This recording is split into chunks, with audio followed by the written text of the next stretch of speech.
Orofo me da se media ne prophet Recreation Twimasani wadi ahyiam biem na ne me ne obacha de sononko bi na sononko orofo ma me ne uncha de wiye na me kasai tobo ase mempere ho unsaka video bi a share man ko to obi na obi nsinsan ka bi me ne obakasa fa abetin ho me ne obakasa fa abetin ho ma mfanchi akase nkom mama boafo no gira camera chi no chinchin bibia ma ne koba ma mfanchi akase mfa ma no na ye koye nim dia obi ase papa da na apese one ye ka emu ya complicated kakra wan to bo ase a ontemase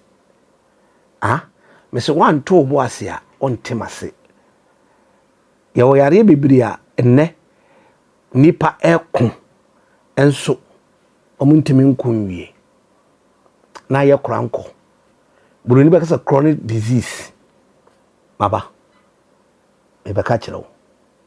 onipa bia oti asasi so ahwade onyame bowo se be ma brane onyame bowo so ba brane onyame bowo se ode odom ne anuonyam e chew onyame bowo so de fa ahodie ne nkoso e de maw onyame bowo so de odom ne ahumobro nanso chebre tobo ase mami chiam papa na meta jehu akabo de ted tobo ase calm down sharia calm down mediane prophet ka kwesentwi medasa for God's Revelation Ministry no my telephone number is 0543 419160 my twa ho yen komra yen fa mema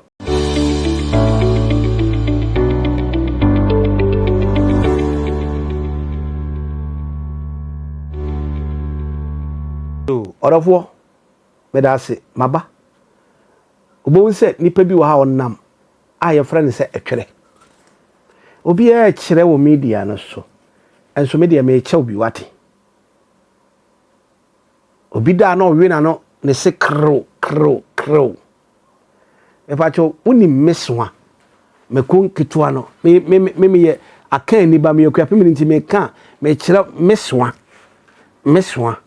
aye hata okuruma ye ton no me fa cho ko na kopa meswa okwa me pa cho menko bubudua ne nse no te baako 14 oti wia fegu banchi aban so na fako fako wo de kwa abetin na si wa abetin na si ho no me pa cho fa nsuo egu kura ya yede num kokom ne kase fa si ase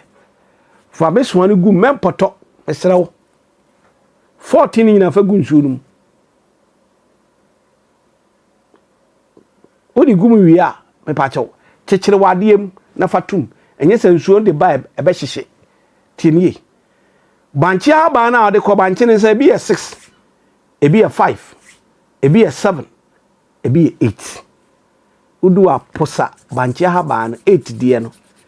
o posa ni nyina fagu kuranim na chechire me ko no roba mfatum me pa cho ja ho na ko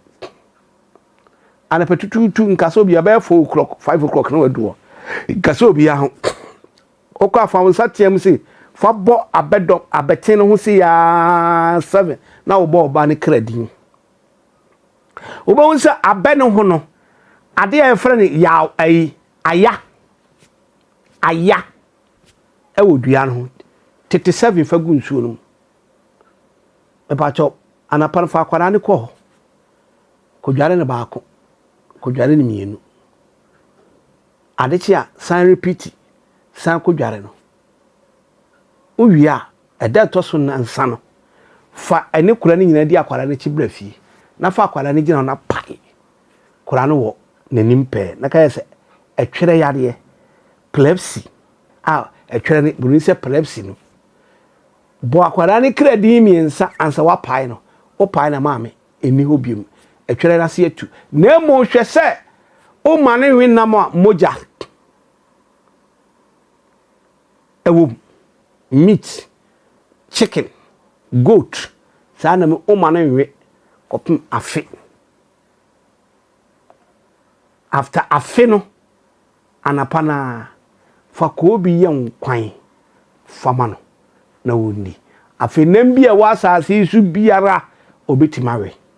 na emu se wo pe ni yie na wo be ye ni yie nti abani ye nkɔ hɔ kɛkɛ me se abani ye den ye nkɔ hɔ kɛkɛ wo de kwan se bɛkɔ akɔyi musuo ɛne ade bi